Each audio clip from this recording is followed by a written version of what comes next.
teacher. Today I will tell you a book named What You Need to Know About Diabetes. Chapter 1. What is diabetes? Something was wrong with the 7-year-old Noah. Suddenly he was always tired. He even fell asleep at a baseball game. He complained of being thirsty, and he started making frequent trips to the bathroom. Noah's parents took him to the doctor. They were surprised to learn he had lost 7 pounds, 3 kilograms in just a few months. His blood sugar level was over 600, that many times higher than normal. Noah was admitted to the hospital. Doctor confirmed he has a disease called type 1 diabetes. He would have it in his entire life. Noah stayed in the hospital for several days. He learned that his body had trouble using a special kind of sugar called glucose. Without it, his organs could not work properly. Doctor taught Noah and his family how to monitor his blood sugar. In one day, Noah had to break his finger around 8 times. They also showed him how to inject insulin into his body. Insulin helps cells use glucose. Soon, Noah was acting like himself again.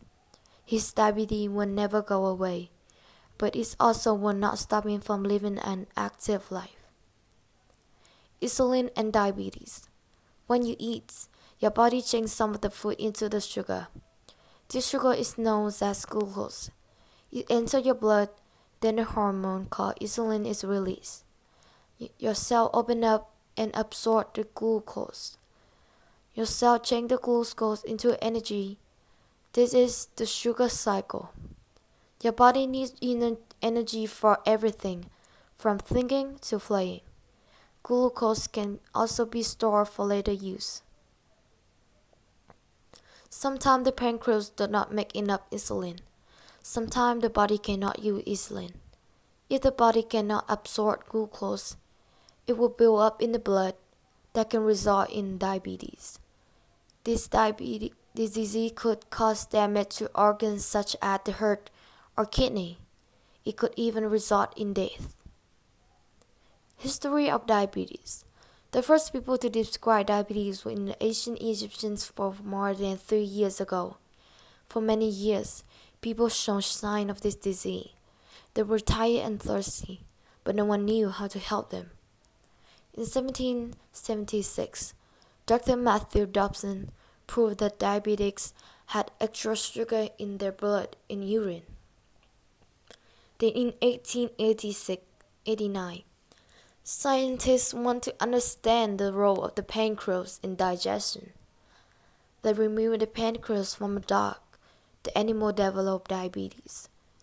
In 1921, Dr. Frederick Pathing and Charles Best make a huge discovery.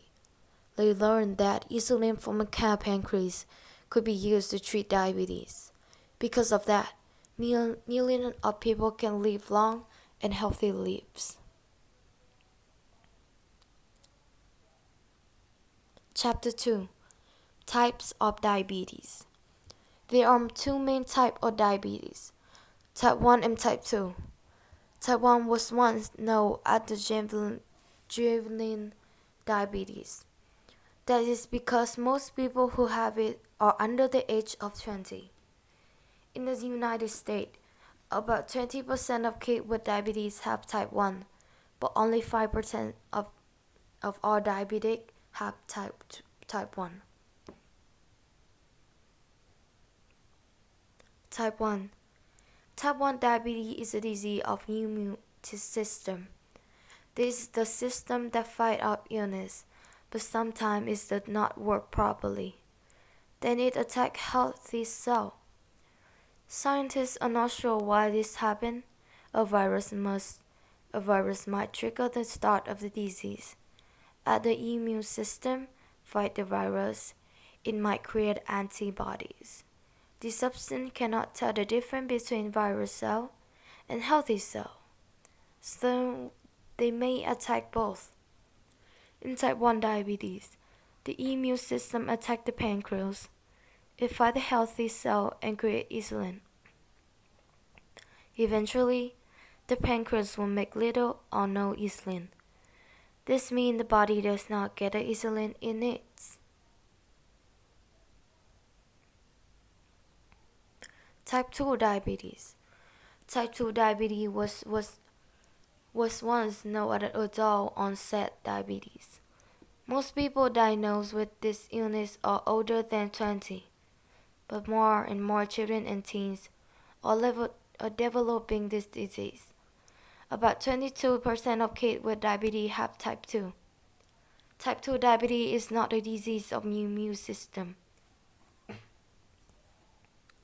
Several things might cause the person to develop type 2 diabetes. The pancreas may not produce enough insulin, or the person's cell may stop absorbing insulin. For some people, both things might happen.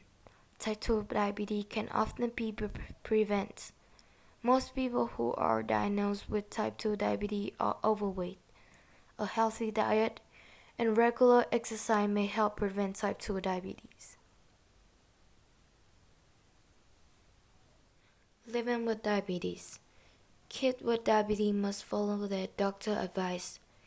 Most diabetics have personal plans that help them manage their disease. Things such as glucose monitoring, insulin shots, diabetes pills, a healthy diet, and exercise should be part of a plan to manage disease. Glucose monitoring. The best way diabetics can stay on track is to check glucose level regularly. A blood glucose monitor tests the levels. A special test strip is placed in the machine before its use. Then a finger is pricked, and 1 drop of blood is placed on the test strip. Second later, the machine gives the blood glucose level or number. Usually a child blood sugar is considered normal if it's between 70 and 120. However, each person has his or her own range. If the number is high, there is too much sugar in the blood. Insulin will help lower the blood glucose number. If the number is low, there is not enough sugar in the blood. A sugary snack will help to raise the number. A very high or low number might mean a trip to the hospital. Insulin shots.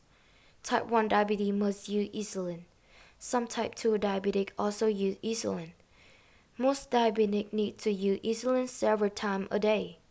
Insulin cannot be swallowed. It must be injected into the body. Shots and a special insulin pump put insulin directly into the bloodstream. They are the best way of taking the drug. Diabetic pills. Diabetic pills work only for diabetics who still produce some insulin, the majority of type 2 people. These diabetics take pills to help control their blood sugar. There are different pills for different problems. Some pills help the pancreas make insulin, others help cells absorb insulin. Diabetics might also take pills and change the way the body absorbs carbohydrates. Carbohydrates are sugar that become glucose. They increase blood sugar level. Healthy diet and exercise. Diabetics should follow a healthy diet. They should eat a lot of fruit and vegetables, low-fat dairy products, lean meat, and whole grains. They should avoid fried foods, sugary snacks, and sodas, and processed food. Carb counting can help diabetics keep their blood glucose at the right level. Labels on food and drinks show the number of grams of carbohydrate per serving. Children 5 to 20 should have between 45 and 60 grams of carbohydrates at each meal.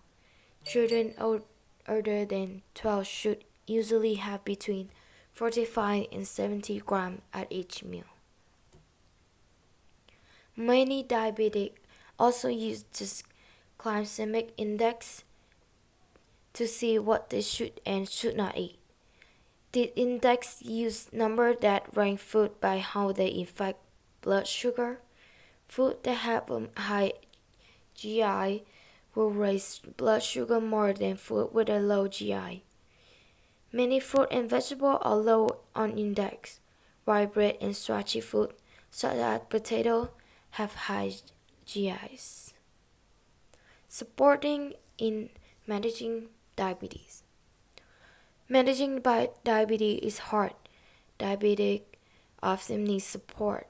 Family member and friend can help. So can doctor and school nurse. Chapter 4. The end of the book. Thank you for listening.